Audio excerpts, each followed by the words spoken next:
Hello, I'm John Waters, and I'm supposed to announce there is no smoking in this theater, which I think is one of the most ridiculous things I've ever heard of in my life. How can anyone sit through a length of a film, and especially a European film, and not have a cigarette? But don't you wish you had one right now? And I'm telling you that smoke anyway. It gives ushers jobs, and if people didn't smoke, there would be no employment for the youth of today. So once again, no smoking in this theater.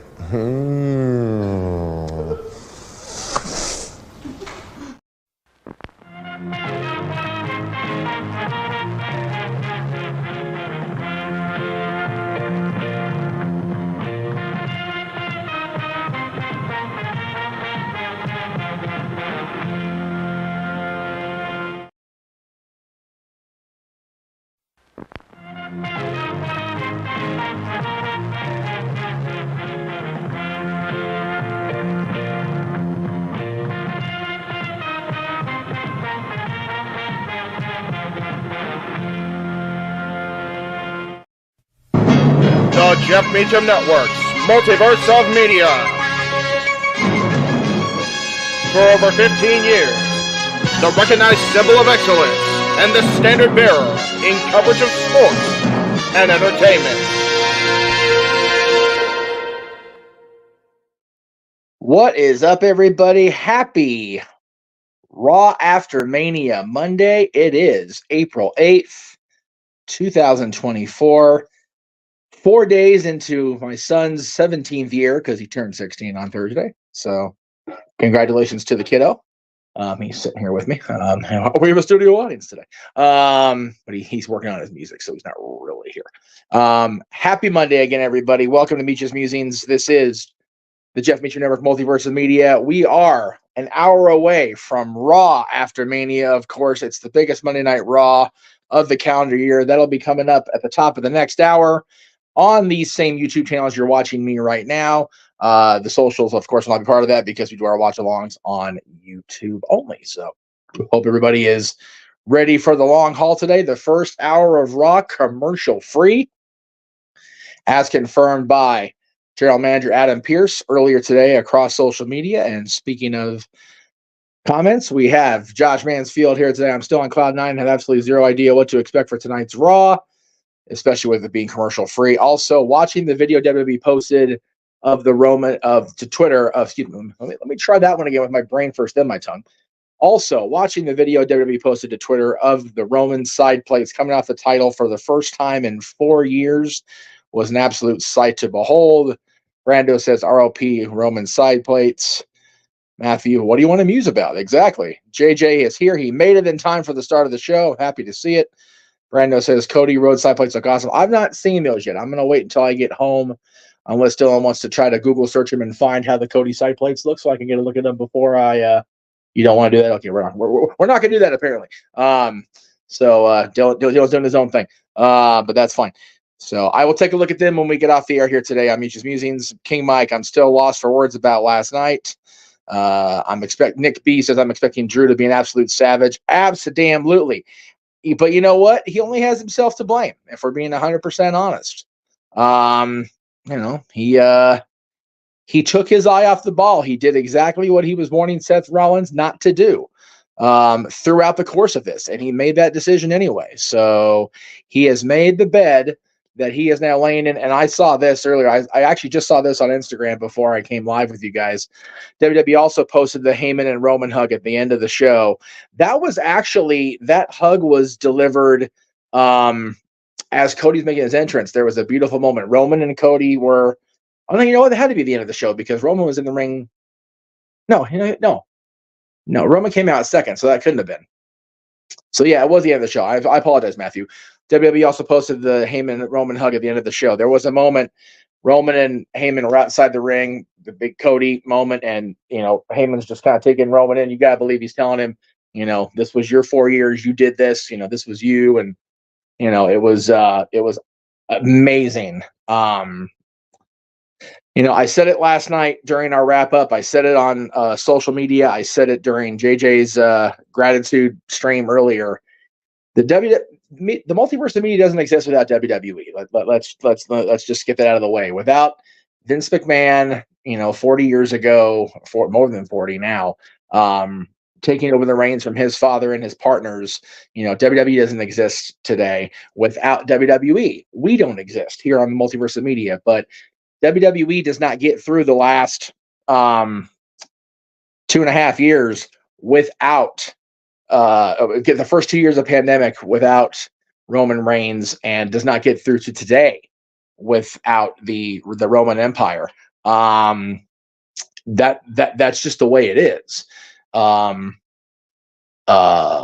So I acknowledge the tribal chief more than I have in recent memory. There you go. There it is. There are the Cody side plates. Thank you to my person in the control room, who I didn't realize he had popped in. Let me get that comment off there. Give me a second here. My goodness. Oh, that's too cool. It's got the American Nightmare logo, the skull logo. Mm-hmm. It's definitely an odd feeling to see something on those side plates besides the big Roman Empire logo. So pretty cool.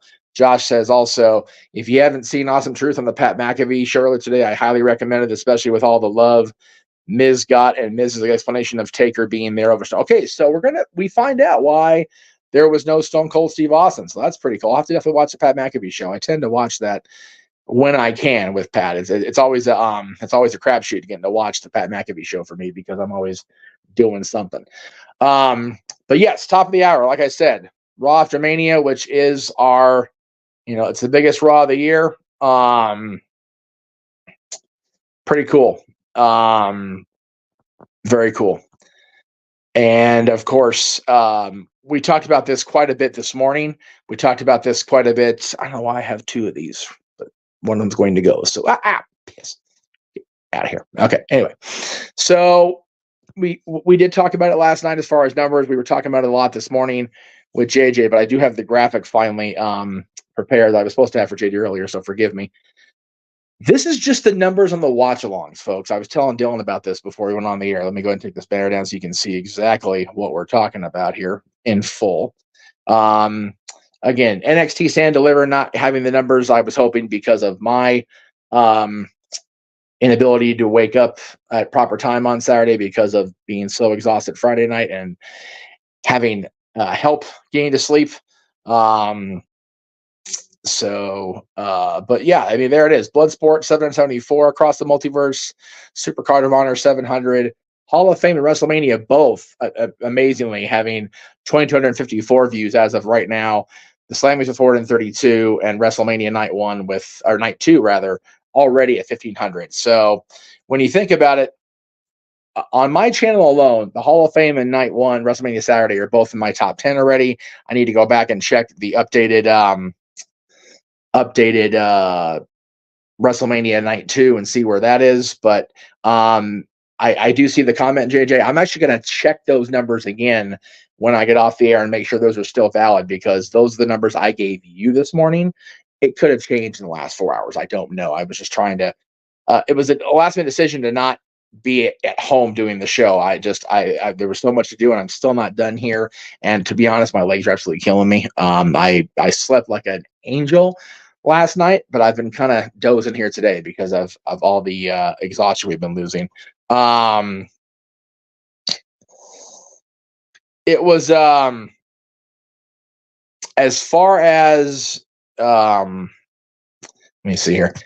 And Drew McIntyre, yeah, it's definitely a meme-worthy thing with McIntyre losing the championship and the reaction from CM Punk. Dwayne, good to see you. Thank you again. So Josh with a question: who do you hope to see the most tonight? Returns, debuts, whatever. Matt Hardy, Jacob Fatu, Tama Tonga, Motor City Machine Guns. Again, I am going to choose not to speculate. I'm going to choose not to wonder or expect or hope for anything. I'm honestly treating this like just any other Raw.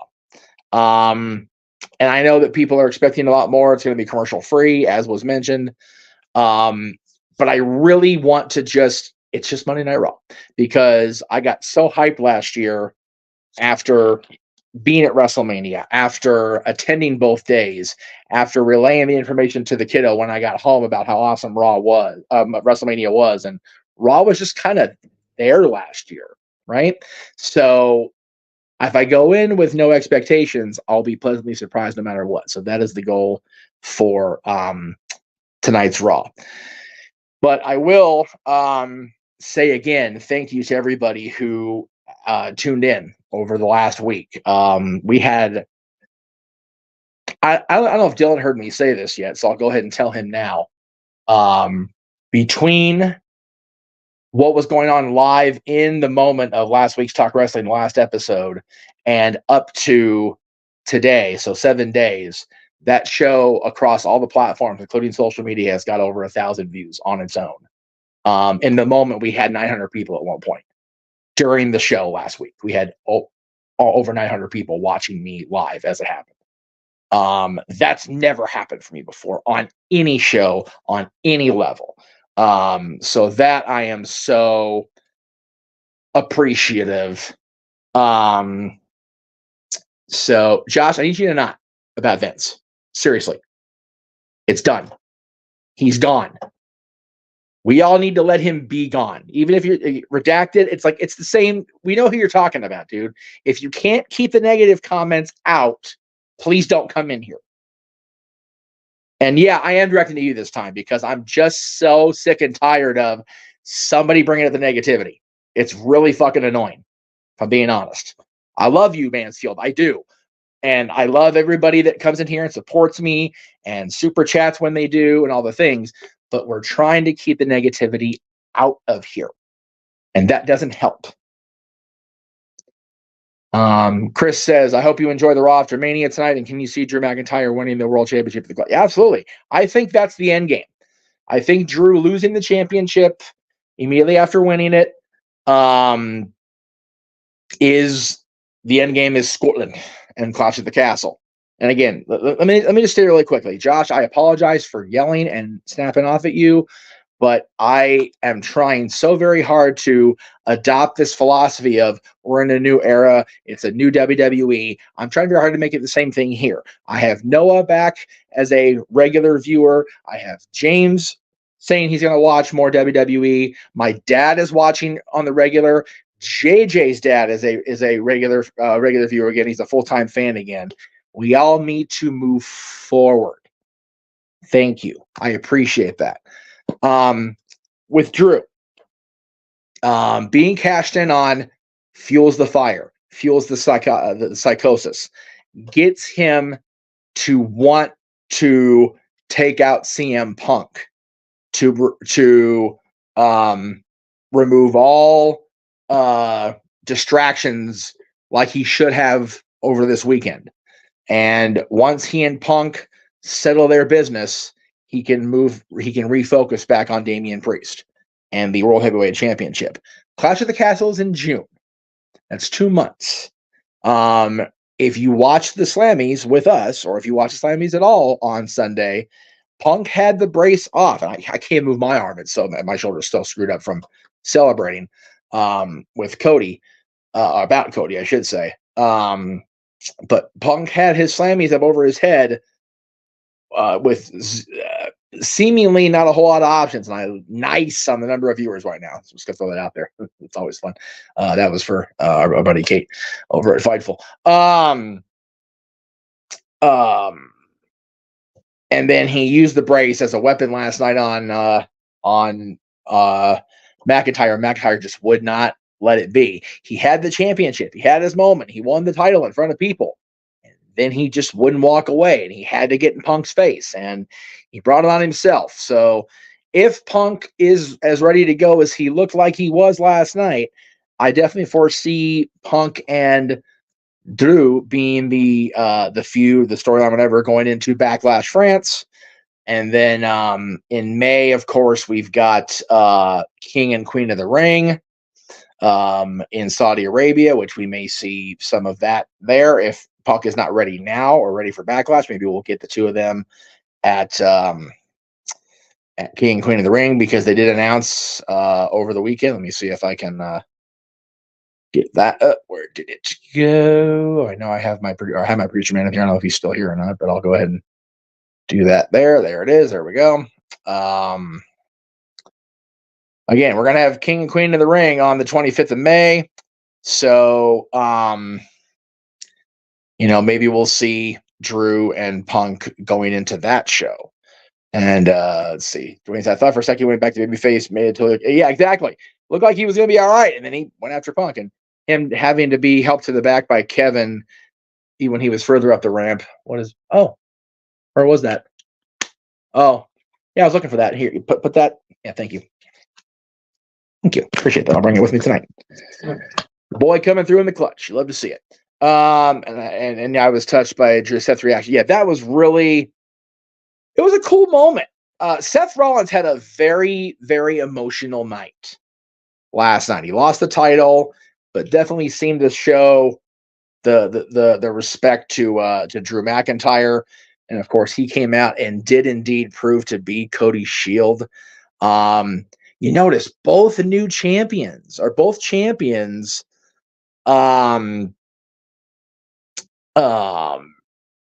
took their eye off the ball. Roman had the chance to finish Cody off, and he chose to issue a little payback to Seth Rollins. If you guys remember, the night after Payback, 10 years ago, is when Seth Rollins tore down which he built up as the architect of the Shield. He hit Roman Reigns in the back with that steel chair and dissolved the Shield. Almost 10 years later, Roman gave Seth his receipt, and in the process took his eyes off the prize of taking Cody down.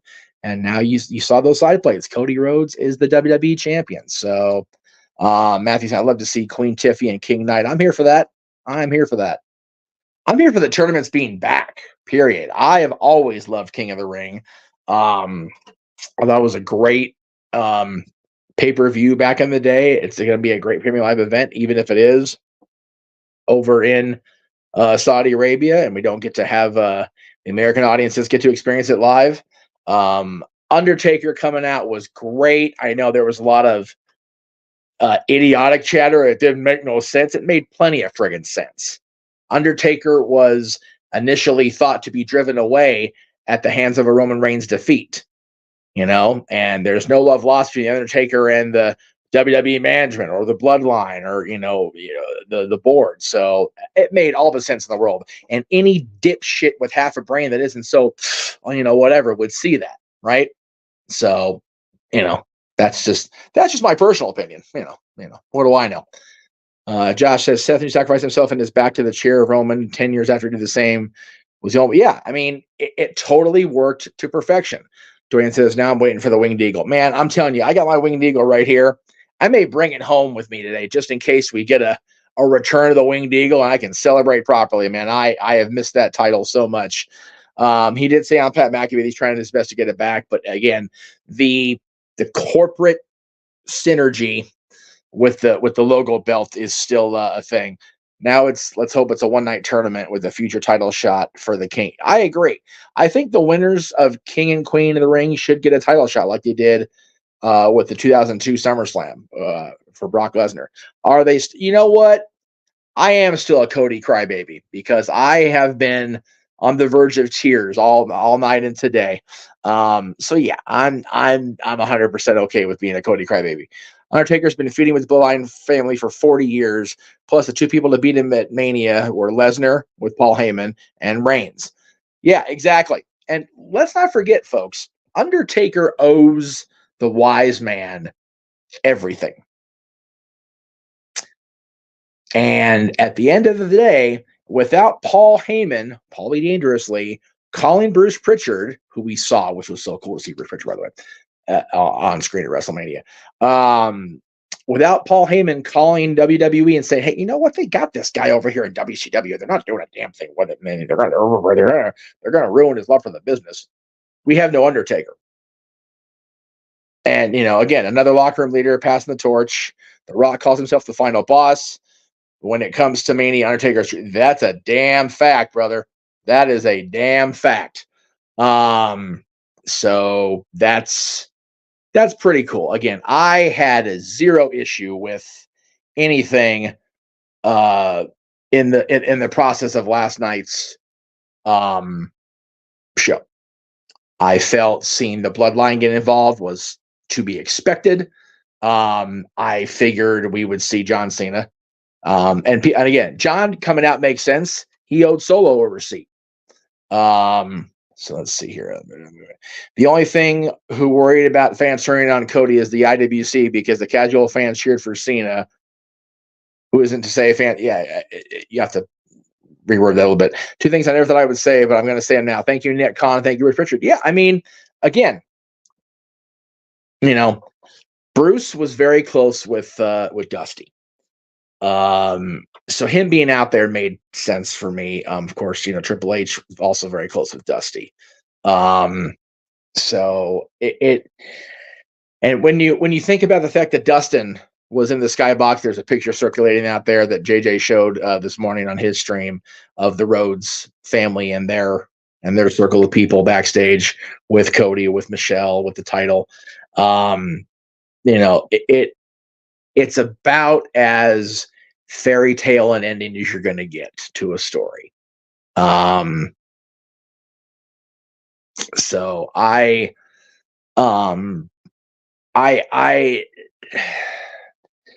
there are a lot of people that are giving a lot of crap to a lot of close friends of mine about their statements that it was the greatest WrestleMania of all time. And again, I'm hesitating to say that until I get a look at the show again. From different perspectives. I want to watch WWE's show the whole way through both nights. I want to watch our show the whole way through both nights again. And I want to,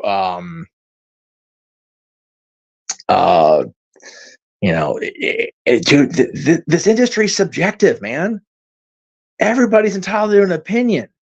But that's what makes Twitter such a cesspool, because everybody's got to attack and say personal things about people. It's like, man, can't we all just sit back and enjoy this shit? Like, seriously, we're all still fans. Dylan was over with us last night at home watching WrestleMania for the first about hour of it, and then the main event. So, and he enjoyed himself, the part he watched. So I'm sure if he went back and watched it, probably would be like, okay, well, I haven't been watching, so a lot of it would be boring. It just, and I guess so. Amy saying casual fans didn't boo Cena. It was the internet wrestling community that soured on him. If casual fans love Cody, they'll ignore the smarks. Yeah, exactly. And Josh says Bruce, Nick, and Hunter, Paul, presenting Cody with the gold watch, Dusty Pond. Yeah, I don't know if you heard that, Dylan. So when Cody was first getting into performance, Dusty pawned this beautiful gold watch so he could pay for Cody's acting school. Nick Khan had the idea and put Super Sleuth Bruce Pritchard on it. They found the watch, bought it, and gave it to Cody last night when he got back through the curtain. Dusty's watch. That's cool. Isn't that cool? God. Yeah, and you know what? I'm trying not to be negative, but this does chat my ass.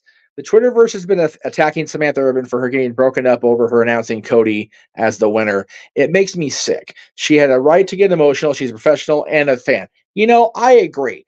At the end of the day, everybody in that stadium, in that building, is a fan, one form or another. Hell, they got social media video, and I'm going to praise the dude again. I praised him this morning. Logan Paul up in his suite, his skybox after his United States Championship victory, is up there in the skybox and cheering and reacting to John Cena, reacting to The Undertaker, reacting to Cody finishing the story, and it's great to see. And Samantha getting choked up during her announcement of Cody Rhodes. Did you all watch our stuff yesterday? JJ was getting emotional. Noah was screaming the announcement of Cody winning the championship. Michael Buffer, who's one of the greatest, if not the greatest ring announcer of all time, praised Samantha. So anybody that is going to get their balls in a bunch about somebody getting visibly emotional about their friend becoming the world champion, please go back and watch the Hall of Fame broadcast on Friday and take the advice of Paul Heyman. when he was talking about people thinking that ECW died at bankruptcy court. Please take the wise man's advice on that. If you get a negatively, reaction to that, screw you. Like, seriously, screw you. It's awful. Sammy winning on Saturday was absolutely beautiful. I am so damn happy for Sami Zayn. I really feel like, as great as this moment is for Cody and the family and the fans, and I don't feel like Sammy winning at Elimination Chamber last year would have been near as raw as this is. This is his moment now. He defeated the longest reigning Intercontinental Champion of all time. He is Intercontinental Champion, and now Gunther has a clear path without a championship to worry about to get his moment in Berlin. My thoughts on the tag team title splitting up, it's about damn time. We've had, 2 sets of belts for years, it feels like now. It's kind of ridiculous. Nick B said, when you watch the video Samantha breaking up, you totally understand why. I respect her even more for power. Yeah, she was sitting there almost shaking when the bell rang, and the bell just clanging, because the timekeeper is emotional too. But she got through it, so God bless her, man. King Mike showing Jeff some love. Thank you, sir. Yep.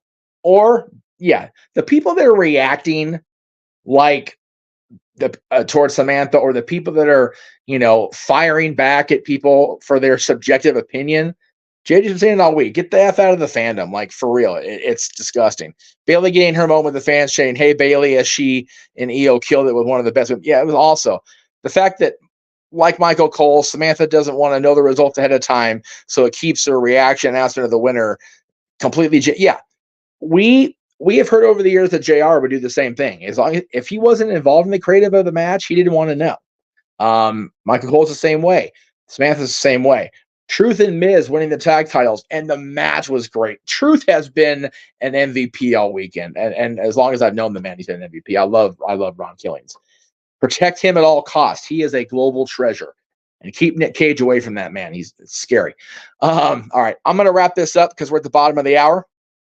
So, and I do want to be able to take a little woosah and let everybody get a little woosah before we go live with Raw After Mania coming up at the top of the hour across these YouTube platforms within the Multiverse of Media. So go get yourself a snack ski, a drink ski, whatever you want to call it, and come on back to us at the top of the hour here. Again, thank you to everybody who made these numbers possible. You guys are awesome. I love you for that. This could possibly be what we see for a Winged Eagle variant. I'm hoping for the classic design, but we will see. We'll find out when we get to that tournament. I'm looking forward to it, Brando. As far as the NXT Women's North American Championship. Again, tonight, of course, Raw. No Stat Boy Sports Bar tomorrow. Mikey is under the weather. He is having a major allergic reaction to what's going on out there in Tennessee. So we'll hope Mikey comes back next week. Windy City Riot watch along on Friday for us, 7 Eastern, 4 Pacific. Battle of the Belts following Collision on Saturday, beginning at 8 Eastern, 5 Pacific. Rebellion next Saturday, the 20th. Dynasty from AEW next Sunday, the 21st. Match Game, the 27th. And tomorrow night, if you're in Hollywood, come out and join me, seeing my buddy Ariel Belvalere. The doors are at 7. Show is at 8. Ariel goes on at 10:15. There's a whole bunch of acts before her. So please come out to the Bourbon Room if you're in the area. Come support local music. Come support women in music. Come support these amazing, talented people that I am so honored and privileged to be friends with. And that's it. Again, we'll see you at the top of the hour for Meach's Musings is off now. We'll see you at the top of the hour for Monday Night Raw. The Raw After Mania. It's the biggest Monday Night Raw of the year, folks. Have a wonderful rest of your Monday night, and I'll see you this weekend for more of our watch-alongs. This has been Meach's Musings and the Jeff Meacham Network, Multiverse of Media. The Jeff Meacham Network's Multiverse of Media. For over 15 years, the recognized symbol of excellence and the standard bearer in coverage of sports and entertainment.